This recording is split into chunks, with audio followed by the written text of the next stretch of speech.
ओम अज्ञानतिमिरन्दस्य ज्ञानञ्जनशलाखया चक्षुरुन्मिलितं येन तस्मै श्रीगुरुवे नमः। नमो ओम विष्णुपदाय कृष्णप्रेष्ठाय भूतले श्रीमते भक्तिवेदान्तस्वामिनिति नामिने। नमस्ते सरस्वती देवे गौरवाणी प्रचारिणे निर्विशेषशून्यवादी पाश्चात्यदेशतारिणे। जय श्री कृष्ण चैतन्य प्रभु नित्यानंद श्री अद्वैत गदाधर श्रीवासदि गौरभक्तवृंद। हरे कृष्णा कृष्ण कृष्ण हरे हरे, हरे राम राम राम हरे हरे। हरे कृष्णा। तो पिछली कथा में हम माता लक्ष्मी की बड़ी अद्भुत प्रार्थना सुन रहे थे। माता लक्ष्मी प्रार्थना कर रही हैं कि हे भगवान, मैं आपकी छाती पर सदैव विराजमान रहती हूँ। श्री वत्स का जो चिन्ह है ये वही दर्शाता है कि माता लक्ष्मी हमेशा भगवान विष्णु के साथ में रहती हैं। उनकी वो अर्धांगिनी है। लेकिन माता लक्ष्मी स्वयं प्रार्थना कर रही हैं कि भगवान ये कोई बहुत बड़ी बात नहीं है, इससे केवल मेरा मान मात्र बढ़ता है, मेरा अहंकार बढ़ता है। असली कृपा तो आप अपने भक्तों के ऊपर करते हैं, जो आपके शुद्ध भक्त हैं। आपके जो कर कमल हैं उनके द्वारा जब आप उनको उनके सर के ऊपर हाथ रख के आशीर्वाद देते हैं, मुझे लगता है कि वो अवसर आप कृपा करके मुझे भी प्रदान कीजिए। ये अवसर आप मुझे भी प्रदान नहीं करते हैं।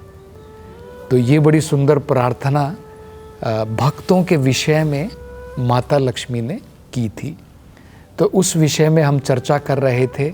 भागवतम में कितनी जगहों पर ये बताया गया है।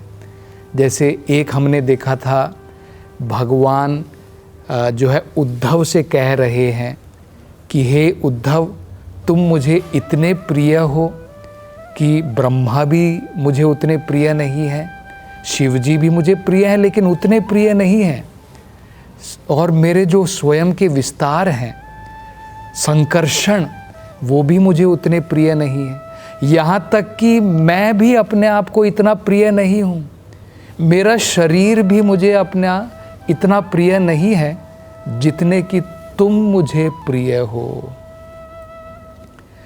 प्रिय उत्तमा वो कहते हैं।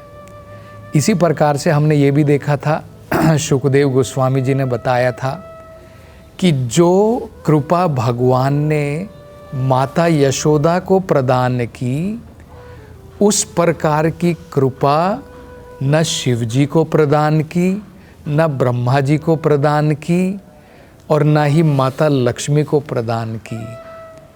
किस प्रकार की कृपा भगवान ने यशोदा माई के ऊपर की? उनके पुत्र के रूप में जन्म लेकर के भगवान जो है, यशोदा माई रस्सी लेकर के कृष्ण को बांध रही है, यशोदा माई छड़ी लेकर के भगवान के पीछे भाग रही है।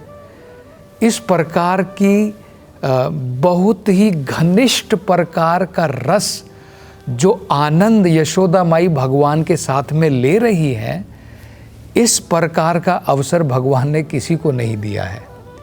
ये भी हम देखते हैं।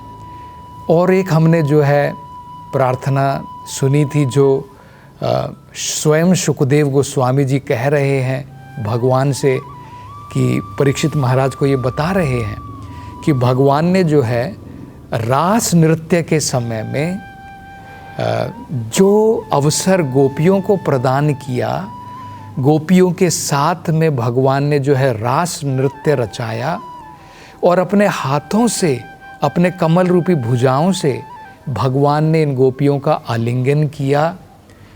भगवान ने ये अवसर ना तो अपनी अर्धांगिनी लक्ष्मी को दिया, और ना ही स्वर्गलोक की जो कन्याएं हैं, अप्सराएं हैं, जो अपने नृत्य के लिए बहुत जो है विख्यात हैं, यशस्वी हैं, उनको भी ये प्रदान नहीं किया। लेकिन भगवान ने जो है प्रेम पूर्वक अपने महान भक्त गोपियों को ये अवसर प्रदान किया। तो गोपियों के विषय में इनकी भक्ति इतनी महान बताई जाती है। भगवान कृष्ण देखिए गोपियों से क्या कहते हैं इनकी भक्ति के बारे में। आमतौर पर भगवान ने भगवद गीता में वचन दिया है, ये यथा माम प्रपद्यन्ते तांस्तते भजाम्यहम्। जो मेरी जितनी उपासना करता है उतना मैं उनको उनके साथ एक प्रकार से अगर हम भगवान की प्रार्थना करते हैं तो भगवान भी वापस हमारे उस प्रार्थना के स्वरूप में उसका उत्तर देते हैं और हमें कुछ प्रदान करते हैं, अपनी कृपा प्रदान करते हैं। लेकिन गोपियों के विषय में कह रहे हैं, तुम्हारी जो भक्ति है, तुम्हारा जो प्रेम है, वो इतना निष्काम प्रेम है कि मेरे पास कुछ भी नहीं है तुम्हें वापस देने के लिए। बाकी लोगों को वो मेरी प्रार्थना करते हैं, मैं उनको कुछ वापस दे सकता हूं, लेकिन मेरे पास कुछ नहीं है जो मैं तुम्हें वापस दे सकूं इसके बदले में कि जितना प्रेम तुम मुझे करती हो। मतलब गोपियों का प्रेम इस प्रकार का है। तो एक बड़ा सुंदर विषय आता है, एक प्रसंग आता है चैतन्य चरितामृता में। इसमें देखिए बड़ा अद्भुत प्रसंग है ये।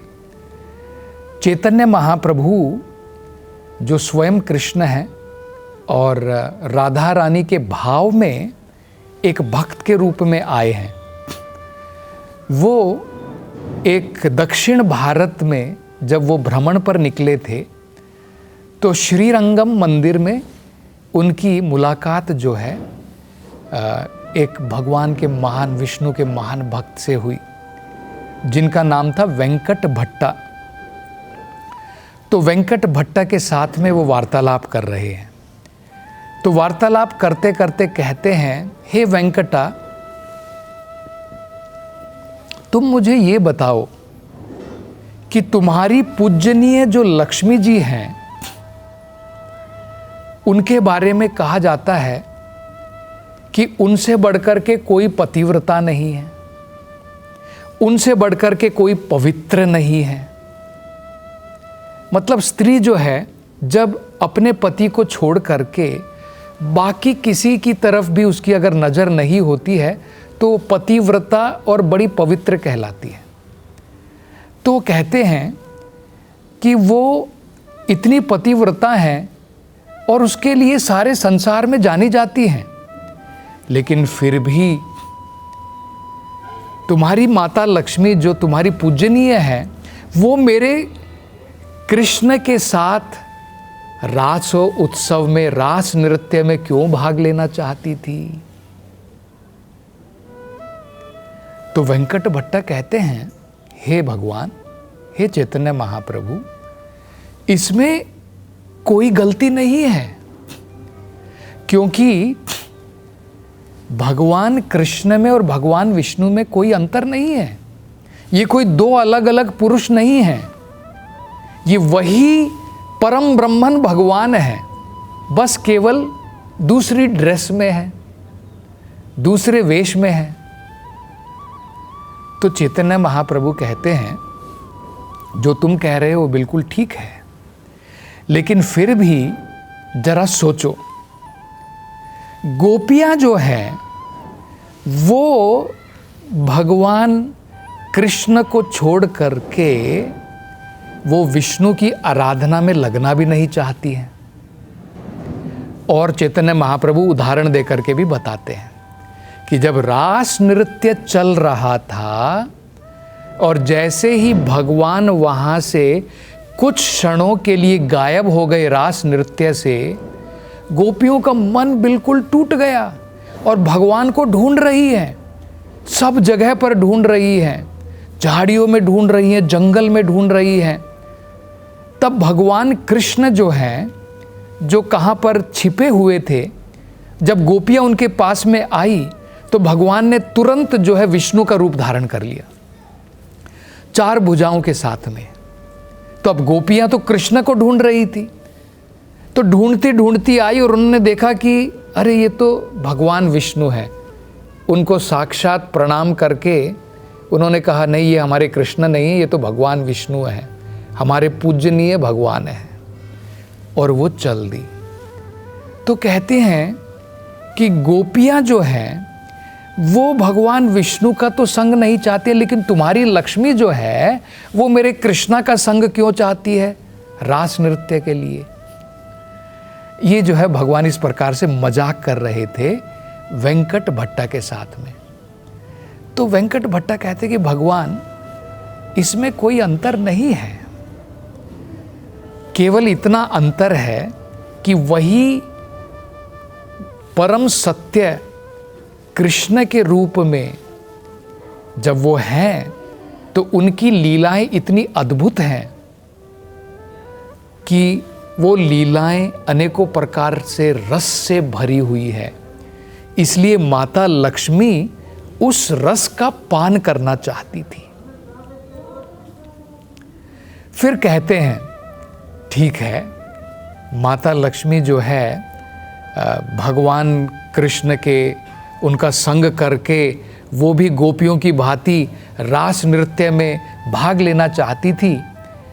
और हे वेंकट भट्टा, तुम्हें पता है इसके कारण माता लक्ष्मी वैकुंठ छोड़ करके वृंदावन धाम में आई और वहाँ पर अनेकों प्रकार के व्रत किए, अनेकों प्रकार की तपस्याएं की, लेकिन फिर भी उनको एंट्री नहीं मिली, फिर भी उनको प्रवेश नहीं मिला भगवान की रास लीला में।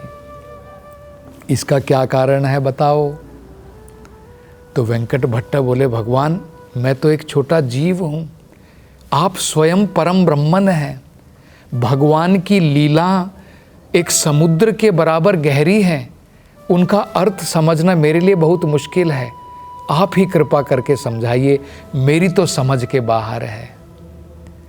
तब भगवान और एक प्रश्न पूछते हैं, बोलते हैं हे वेंकट भट्टा, क्या तुम्हें पता है कि श्रुति का मतलब होता है वेद। वेद ने व्यक्तिगत रूप से उनको प्रवेश मिल गया भगवान की रास लीला में, लेकिन माता लक्ष्मी को नहीं मिला। इसका कारण बताओ? तो वेंकट भट्ट जी कहते हैं कि भगवान कृपा करके आप ही बताइए, ये लीलाएं भगवान की अत्यंत गहरी हैं, मेरी समझ के बाहर है। तब चैतन्य महाप्रभु बताते हैं कि बिना गोपियों के जो अवसर भगवान ने गोपियों को प्रदान किया है, वो बिना गोपियों के आशीर्वाद के, बिना गोपियों के पद चिन्हों पर चले बिना, जो रास्ता गोपियों ने दिखाया है उसके ऊपर चले बिना कोई भगवान की अनुग्रह गोपियों की भांति प्राप्त नहीं कर सकता है। वेदों ने, श्रुतियों ने, उन्होंने क्या किया? उन्होंने तपस्या करके गोपियों का रूप धारण किया, उनकी भावनाओं में भगवान की पूजा की, उपासना की, तब जाकर के उनको प्रवेश मिला। लेकिन माता लक्ष्मी जो है अपने ऐश्वर्य में रहना चाहती थी, इसलिए उनको भी प्रवेश नहीं मिला। इसलिए माता लक्ष्मी यहाँ पर स्वयं जो है कह रही है कि भगवान ये जो आप विशेष कृपा अपने महान भक्तों के ऊपर करते हैं, मेरे ऊपर भी कीजिए। आपके जो कमल रूपी हाथों के द्वारा आप जो है उनके सर के ऊपर आशीर्वाद देते हैं, वो आशीर्वाद मुझे भी प्रदान कीजिए। तो बड़ी श्रेष्ठ प्रार्थनाएं हैं। अब आगे सुखदेव गोस्वामी जी जो हैं रम्य द्वीप के बारे में बताते हैं। रम्यक वर्षा, जो रम्यक वर्षा जो दूसरा एक खंड है जम्बू द्वीप का, वहाँ पे कौन से निवासी हैं? वो कहते हैं वहाँ पर वैवस्वत मनु, वहाँ पर वैवस्वत मनु है और वहाँ पर भगवान के मत्स्य अवतार के रूप में उनकी उपासना की जाती है। तो जैसे भगवान के नरसिम्हा के रूप में प्रहलाद उनकी उपासना हरिवर्ष में करते हैं, रम्यक वर्ष में वैवस्वत मनु जो है भगवान की उपासना उनके मत्स्य रूप में करते हैं, और मत्स्य रूप के लिए उनकी बड़ी श्रेष्ठ प्रार्थना है। देखिए वो प्रार्थना में क्या कहते हैं, ओम नमो भगवते मुख्यतमाय। वो कह रहे हैं कि हे भगवान, ओम नमो भगवते, मैं भगवते मतलब भगवान, मैं आपसे प्रणाम करता हूँ, आपको आपके चरणों पर मैं साष्टांग प्रणाम करता हूँ। मुख्यतमाय, आप मत्स्य के रूप में, जो बाकी के अवतार थे उनसे पहले आप मत्स्य के रूप में आप प्रकट हुए।